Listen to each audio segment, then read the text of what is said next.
Good evening to all of you. This is the third episode of this channel,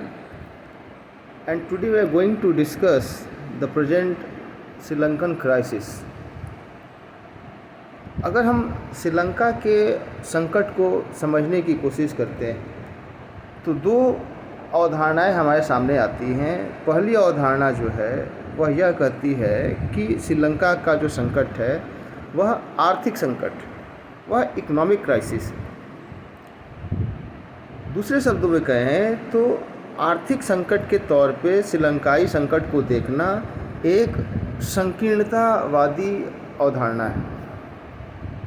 जो दूसरी अवधारणा है जो श्रीलंकाई संकट को देखने का प्रयत्न करती है वह है कि यह जो क्राइसिस है यह एक ह्यूमैनिटेरियन क्राइसिस है, यह एक पॉलिटिकल क्राइसिस, जिसे हम एक बेहतर अवधारणा के रूप में परिभाषित करने की कोशिश कर सकते हैं या देख सकते हैं। तो अगर हम थोड़े पीछे जाएं, थोड़े हम दूसरे आंकड़ों की तरफ ध्यान दें तो हम देख पाते हैं कि श्रीलंका का जो परफॉर्मेंस रहा है वो किस प्रकार का रहा है और आज श्रीलंका की जो स्थिति है वो किस प्रकार की स्थिति हो गई। 2019 में विश्व बैंक की जो रिपोर्ट थी उनके अनुसार श्रीलंका में साक्षरता की दर 92%, यहाँ तक कि 2020 के मानव विकास सूचकांक के आंकड़ों को देखें तो उसमें श्रीलंका का जो रैंकिंग है वह 72वां है और भारत का रैंकिंग 2020 में 131वां है। तो इन दोनों ही आधार पे हम ये कह सकते हैं कि 2020 तक भी हमें श्रीलंका का जो परफॉर्मेंस दिखाई देता है वो कहीं ना कहीं बहुत अच्छी स्थिति में दिखाई दे रहा है, बहुत बेहतर। मानव विकास सूचकांक की बात करें तो बेहतर स्वास्थ्य सुविधाएं, शिक्षा, जीवन प्रत्याशा, इन सारी चीज़ों के आधार पे यह निकाला जाता है कि कौन से देश की जो मानव विकास की स्थिति है वो कैसी। दूसरी बात, अगर हम आज देख रहे हैं तो आज हम ये देख रहे हैं कि 51 बिलियन यूएस डॉलर एक्सटर्नल डेब्ट है श्रीलंका के ऊपर। आज आप देख सकते हैं कि एक यूएस डॉलर की कीमत अगर हम श्रीलंकाई रुपए में देखें तो 326 रुपये के बराबर है। उतना ही नहीं, इन्फ्लेशन की बात कर लें, मुद्रास्फीति की बात कर लें तो मुद्रास्फीति की दर अभी 30.2% है श्रीलंका में। तो 2020 तक में मानव विकास सूचकांक में बेहतर स्थिति या 2019 के आंकड़ों के अनुसार 92% साक्षरता की दर रखने वाला यह छोटा सा देश जिसमें तकरीबन 22 करोड़ की जनसंख्या है, आज वह अपने इस स्थिति के पास कैसे पहुंच गए और इनके पीछे के कौन से ऐसे कारण। अगर हम इसे आर्थिक परिप्रेक्ष्य से देखते हैं तो कहीं ना कहीं यह एक डेब्ट क्राइसिस है कि हमने कर्ज लिया और हम उसे नहीं चुका पाने की स्थिति में अब हमारी जो इकोनॉमी है वो इस स्थिति में चली गई है कि हम उसे रिकवरी नहीं कर सकते। Purchasing capacity of individual decline कर गई है और जो बेसिक नीड्स हैं, चाहे वो फूड की बात कर लें या मेडिसिन की बात कर लें, पेट्रोलियम कमोडिटीज़ की बात कर लें, वो सारी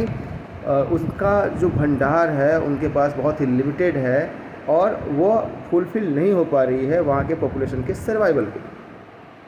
तो एक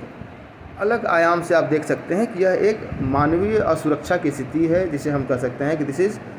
basically human insecurity arises in the Sri Lankan territory. अब अगर हम ये कहें कि यह जो संकट है यह आर्थिक रिफ्लेक्ट हो रहा है, बट इसके पीछे कहीं ना कहीं जो इसके जो पॉलिटिकल रीजंस हैं वो बड़े ही महत्वपूर्ण रहे हैं। राजपक्षे परिवार का पूरा श्रीलंका के जितने भी शीर्ष राजनीतिक पद हैं उस पर उनका एकाधिकार 17 से 18 सालों तक का एक लंबा काल, एक लंबा समय जिसको इस परिवार ने ही श्रीलंका के ऊपर शासन किया। साथ ही साथ महिंद्रा राजपक्षे ने भारत की तुलना में श्रीलंका को चाइना के साथ जोड़ने की तरफ देखा और कहीं ना कहीं उन्होंने भारत को निगलेक्ट किया, चाहे वो बंदरगाह का मसला हो, चाहे वो इंफ्रास्ट्रक्चर के डेवलपमेंट का मसला हो। श्रीलंका ने चीन के साथ संधि की और चीन के साथ उन्होंने बहुत सारे डेप्ट लिए जिसको अब नहीं चुका पा रहे हैं। ऐसी परिस्थिति में जो साउथ एशिया का, जिसे हम दक्षिण एशिया कहते हैं, इसमें जो एक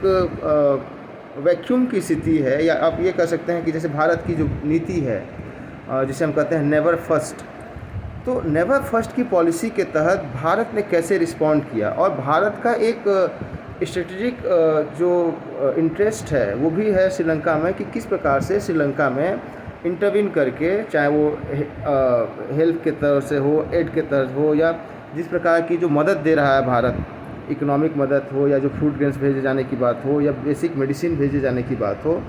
कि जो चाइनीज़ इन्फ्लुएंस है श्रीलंका में उसको मिनिमाइज किया जा सके। तो पूरी दृष्टिकोण से अगर हम एक ब्रॉडर कनोटेशन से लेके देखें श्रीलंका का यह जो संकट है, तो आर्थिक दृष्टिकोण से या इकोनॉमिक पर्सपेक्टिव पे हम देख सकते हैं कि यह एक इकोनॉमिक क्राइसिस है, बट इसके पीछे का जो कारण है वो कहीं ना कहीं राजनीतिक सत्ता का एक ही परिवार के पास होना, और दूसरी तरफ से उनमें जो मिसमैनेजमेंट है, जैसे 2019 में भी टैक्स रिड्यूस करने की बात चली, कोविड आने के बाद से जो उनका सबसे बड़ा फील्ड है, जो उनकी जीडीपी को सबसे महत्वपूर्ण कंट्रीब्यूट करता है, जो कि उनके यहाँ टूरिज़्म है, उसके डिक्लाइन को देखते हुए आप ये कह सकते हैं 2020 में भी जिस तरीके से एग्रीकल्चर में जो इस तरह उन्होंने उर्वरक के ऊपर बैन किया और उसको एग्रीकल्चर का जो पूरा का पूरा कंट्रीब्यूशन है उसको डिटोरिएट किया,